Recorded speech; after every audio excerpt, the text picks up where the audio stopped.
Hello friends, இப்போ உங்களுக்கு நான் ரொம்ப டேஸ்டா ரொம்ப ஈஸியா வீட்லயே வந்து chicken shawarma எப்படி செய்யறதுன்னு செஞ்சு காட்ட போறேன்.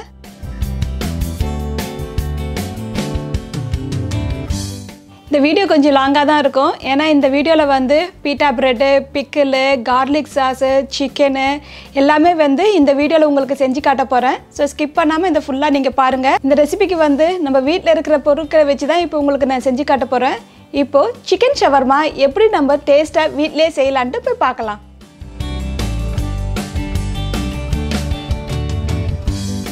இந்த ரெசிபிக்கு வந்து நம்ம ஒரு நாள் முன்னாடியே வந்து ப்ரிப்பேர் பண்ணி வெச்சிடலாம். நம்ம chicken எல்லாம் வந்து ஒரு நாளுக்கு முன்னாடியே வந்து நல்லா ஊற வெச்சி ஃப்ரிட்ஜில எடுத்து வெச்சிடலாம்.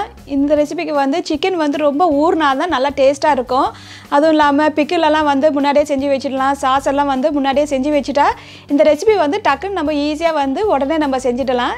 இப்போ நான் வந்து எல்லாமே ஃப்ரெஷ்ஷா இன்னைக்கு தான் உங்களுக்கு எல்லாத்தையும் செஞ்சு காட்ட போறேன். நீங்க வேணும்னா சில ப்ரிப்பரேஷன் எல்லாம் வந்து முன்னாடியே நீங்க செஞ்சு வெச்சிக்கலாம். வாங்க இப்போ chicken shawarma நம்ம எப்படி செய்யலாம்னு பார்க்கலாம்.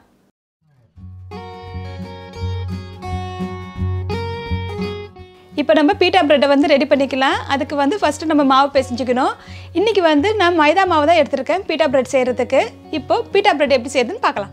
ஒரு கிண்ணத்துல 3/4 கப் லைட்டா சூடா இருக்கிற தண்ணி எடுத்துக்கோங்க. அதுல 2 ஸ்பூன் சக்கரை நல்லா mix பண்ணிக்கோங்க. தண்ணி ரொம்ப சூடா இருக்க கூடாது. லைட்டா வெதவெதன்னு இருக்கணும் அவ்வளவுதான். இப்போ சக்கரை நல்லா கரஞ்சிருச்சு. இது கூட 1/2 ஸ்பூன் ஆக்டிவ் yeast போட்டுக்கோங்க. இத லைட்டா கலக்கிட்டு ஒரு 5 நிமிஷம் அப்படியே வெச்சிடுங்க. ஒரு கிண்ணத்துல 1/2 கப் மைதா மாவு எடுத்துர்க்கேன்.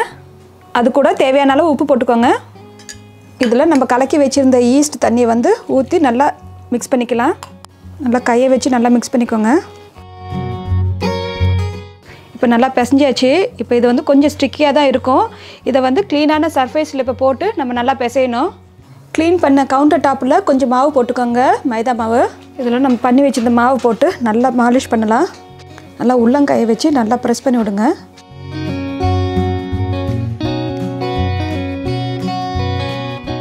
இப்போ இத நல்லா பிசைஞ்சாச்சு. சோ இத வந்து நல்லா சைடுல இருக்குறதெல்லாம் உள்ள நல்லா அமுக்கி விடுங்க இந்த மாதிரி. ஒரு கிண்ணத்துல எண்ணெயை வந்து நல்லா ஸ்ப்ரெட் பண்ணி விட்டுக்கோங்க. நம்ம மாவு எந்த அளவுக்கு இருக்கோ அதை விட பெரிய கிண்ணமா எடுத்துக்கணும்.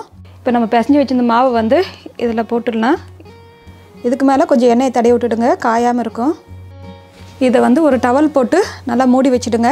இப்போ இதை வந்து 1 மணி நேரத்துலேருந்து 2 மணி நேரம் அப்படியே வந்து மூடி வச்சிடலாம். இந்த மாவு வந்து டபுள் சைஸ் ஆகிடும் ஒரு 2 மணி நேரத்தில். அப்போ பார்க்கலாம். இப்போ நம்ம சிக்கனை ரெடி பண்ணிக்கலாம். இதுக்கு வந்து நீங்கள் பிரெஸ்ட் பீஸு இல்லைனா தாய் பீஸு எது வேணாலும் எடுத்துக்கலாம். ரெண்டுமே கலந்து போட்டால் இன்னும் ரொம்ப நல்லாயிருக்கும். நார்மலாக வந்து கடைங்களெலாம் வந்து ஒரு கம்பியில் வச்சு சிக்கனை வச்சு நெருப்பில் காட்டி பண்ணுவாங்க. பட் இப்போ நம்ம வீட்டில் அந்த மாதிரி செய்ய முடியாது. ஸோ அதனால் இப்போ நான் தவாவில் வச்சு தான் உங்களுக்கு சிக்கன் செஞ்சு காட்ட போகிறேன். இப்போது ஷவர்மாவுக்கு நம்ம சிக்கன் எப்படி ப்ரிப்பேர் பண்ணலான்ட்டு பார்க்கலாம்.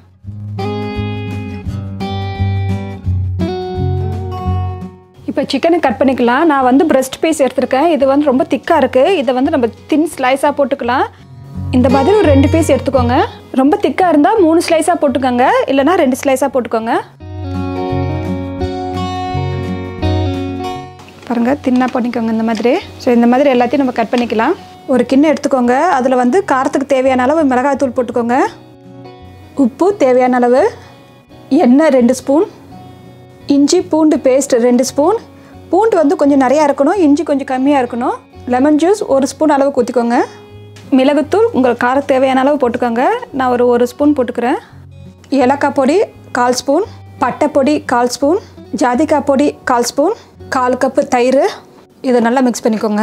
1/2 ஸ்பூன் சீரகப்பொடி, 1/2 ஸ்பூன் தந்தூரி மசாலா பவுடர். இதெல்லாம் போட்டு நல்லா மிக்ஸ் பண்ணிக்கலாம். இப்போது ரொம்ப திக்காக இருந்தால் கொஞ்சோண்டு தண்ணி ஊற்றிக்கோங்க. கொஞ்சம் கொஞ்சமாக தண்ணி ஊற்றி மிக்ஸ் பண்ணிக்கோங்க. இந்த பழத்துக்கு நீங்கள் மிக்ஸ் பண்ணி எடுத்துக்கணும். இப்போ இதில் நம்ம கட் பண்ணி வச்சுருந்த சிக்கனை போட்டு நம்ம நல்லா ஊற வச்சுக்கலாம். நல்லா மிக்ஸ் பண்ணிக்கோங்க. சிக்கனில் மசாலா வந்து எல்லா இடத்துலையும் படுற மாதிரி நல்லா மிக்ஸ் பண்ணி எடுத்துக்கோங்க. இது வந்து குறைஞ்சது ஒரு 1 மணி நேரத்துலேருந்து 2 மணி நேரம் ஊற வைக்கணும். நீங்கள் எவ்வளோ நேரம் ஊற வைக்கிறீங்களோ அந்த அளவுக்கு இந்த சிக்கன் வந்து நல்லாயிருக்கும், டேஸ்ட்டாக இருக்கும். சரி, ரொம்ப நேரம் நீங்கள் ஊற வைக்கிறீங்களா இருந்தால் நீங்கள் வந்து ஃப்ரிட்ஜில் எடுத்து வச்சுடுங்க. ஸோ இப்போ வந்து நான் இதை மூடி வச்சு ஊற வச்சிடுறேன். இப்போ பிக்கிள் செஞ்சுக்கலாம். இதுக்கு வந்து கேரட்டு, பீட்ரூட்டு, பச்சை மிளகாய் வச்சு தான் உங்களுக்கு இப்போ செஞ்சு காட்ட போகிறேன். இதை வந்து நீங்கள் முன்னாடியே செஞ்சு ஃப்ரிட்ஜில் எடுத்து வச்சிடலாம்.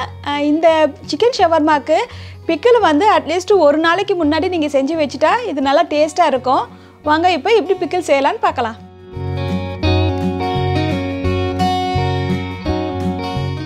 ஒரு பேனை சூடு பண்ணிக்கோங்க.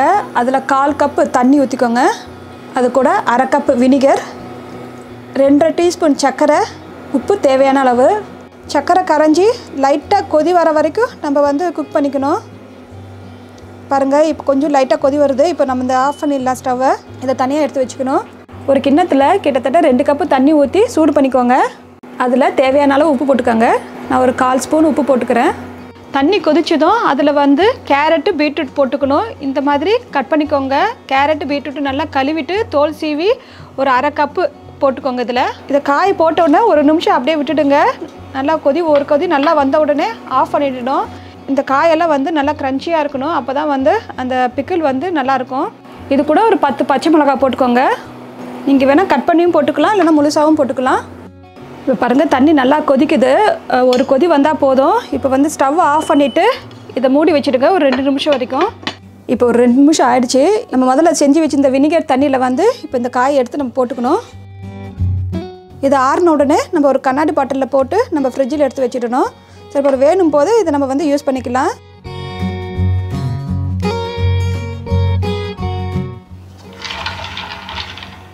இப்போ நம்ம கார்லிக் சாஸ் செஞ்சுக்கலாம். இன்றைக்கி உங்களுக்கு ஈஸியான வெர்ஷன் கார்லிக் சாஸ் தான் செஞ்சு காட்ட போகிறேன். இந்த கார்லிக் சாஸை வந்து இன்னொரு விதமாகவும் செய்யலாம். நம்ம பிளெண்டரில் வந்து சில பொருட்களெல்லாம் போட்டு எண்ணெய் ஊற்றி அந்த மாதிரியும் செய்வேன். அதை வந்து இன்னொரு வீடியோவில் உங்களுக்கு செஞ்சு காட்டுறேன். இப்போ வாங்க ஈஸியாக நம்ம கார்லிக் சாஸ் எப்படி செய்கிறதுன்னு பார்க்கலாம்.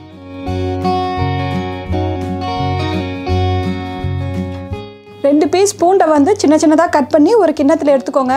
அதில் 1/2 கப்பு நல்லா பீட் பண்ண தயிர் வந்து அதில் ஊற்றிக்கோங்க. கெட்டி இல்லாமல் இருக்கணும், நல்லா சாஃப்டாக இருக்கணும் இந்த மாதிரி.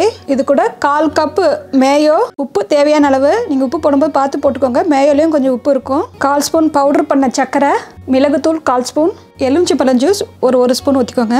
இதை நல்லா மிக்ஸ் பண்ணிக்கோங்க. இது வந்து ரொம்ப சிம்பிள் வெர்ஷன். ஸோ இப்போ கார்லிக் சாஸ் வந்து ரெடி ஆகிடுச்சு. இப்போ மாவு நல்லா ஊறிடுச்சு. இப்போ நம்ம தேய்ச்சிக்கலாம். ஸோ க்ளீன் பண்ண சர்ஃபேஸில் வந்து மாவை போட்டுக்கோங்க. கொஞ்சம் லைட்டாக பிசைஞ்சு விடுங்க. இதில் வந்து ஒரு உருண்டை போட்டுக்கலாம். உங்களுக்கு தேவையான அளவு எடுத்துக்கோங்க, எந்த சைஸ் வேணுமோ. ஸோ இதை வந்து நல்லா அமுக்கி விடுங்க உள்ள. ஸோ இப்போ நம்ம பண்ணி வச்சுருந்த உருண்டையை வந்து நம்ம நல்லா தேய்ச்சிக்கலாம். கொஞ்சம் மைதா மாவு போட்டு நல்லா தேய்ச்சிக்கோங்க.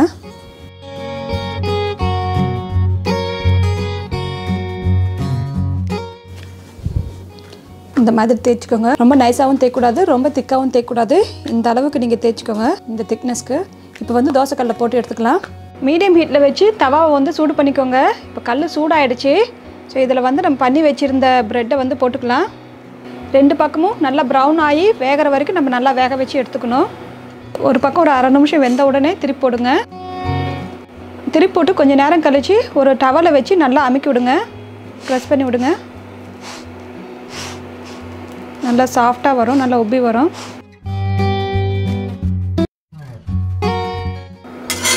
இப்போ இந்த பீட்டா பிரெட் வந்து ரெடி ஆகிடுச்சு. ஒரு பேனை சூடு பண்ணிக்கோங்க. அதில் வந்து 2 ஸ்பூன் எண்ணெய் ஊற்றிக்கோங்க. எண்ணெய் சூடானதும் நம்ம பண்ணி வச்சுருந்த சிக்கனை வந்து நல்லா போட்டுக்கலாம். இந்த மீடியம் ஹீட்டில் வச்சு வேக வச்சுக்கோங்க. கொஞ்சம் ஒரு 1/2 நிமிஷம் கழித்து திருப்பி போடுங்க. 2 பக்கம் நல்லா வேகணும், நல்லா ப்ரௌன் ஆகிற வரைக்கும். திருப்பி போட்டுட்டு ஒரு 2 ஸ்பூன் எண்ணெய் ஊற்றிக்கோங்க. இந்த சிக்கன் வேகிறதுக்கு ஒரு 5லேருந்து ஒரு 7 நிமிஷம் ஆகும். 2 பக்கம் நல்லா வேகணும். நல்லா திருப்பி போட்டு நல்லா வேக வச்சுக்கோங்க. இந்த சிக்கன் நல்லா வெந்துடுச்சு 2 பக்கமும். பாருங்கள், இப்போ சிக்கன் நல்லா நைஸாக நீட்டாக கட் பண்ணிக்கோங்க.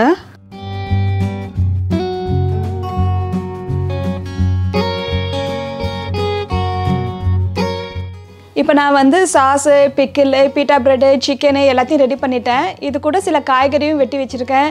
வெங்காயம், முட்டைக்கோஸ் எல்லாம் வெட்டி வச்சுருக்கேன். இதெல்லாம் வச்சு இப்போ நம்ம ரேப் எப்படி செய்கிறதுன்னு பார்க்கலாம். ரேப் பண்ணுறதுக்கு ஃபாயிலு இல்லைனா வேக்ஸ் பேப்பரு எது இருக்கோ உங்ககிட்ட அதை எடுத்துக்கோங்க. நான் வந்து வேக்ஸ் பேப்பரை இந்த மாதிரி சின்னதாக கட் பண்ணி வச்சுருக்கேன். அதில் வந்து நம்ம பண்ணி வச்சிருந்த பீட்டா பிரெட்டை வச்சுக்கோங்க. இதெல்லாம் நம்ம பண்ணி வச்சிருந்த சிக்கனை வந்து ஃபஸ்ட்டு லேயர் போட்டுக்கோங்க. இதுக்கு மேலே ஹாட் சாஸ் நீங்கள் ஊற்றிக்கோங்க. உங்களுக்கு எவ்வளோ தேவையோ அந்த அளவுக்கு நீங்கள் ஹாட் சாஸ் ஊற்றிக்கோங்க.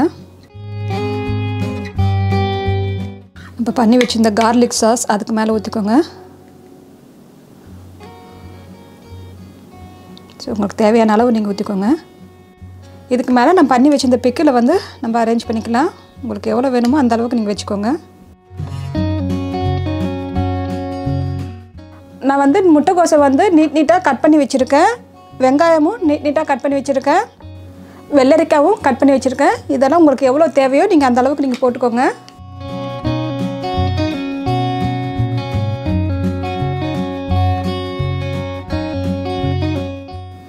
இன்னும் கொஞ்சம் சிக்கன் நான் வச்சுக்கிறேன். ஸோ இதை அப்படியே நீங்கள் ரேப் பண்ணுறது தான். 2 பக்கமும் நல்லா அமுக்கிட்டு ஒரு ஓரமாக வந்து தள்ளி வச்சுக்கோங்க. இந்த பேப்பரை வச்சு நல்லா சுற்றிடுங்க.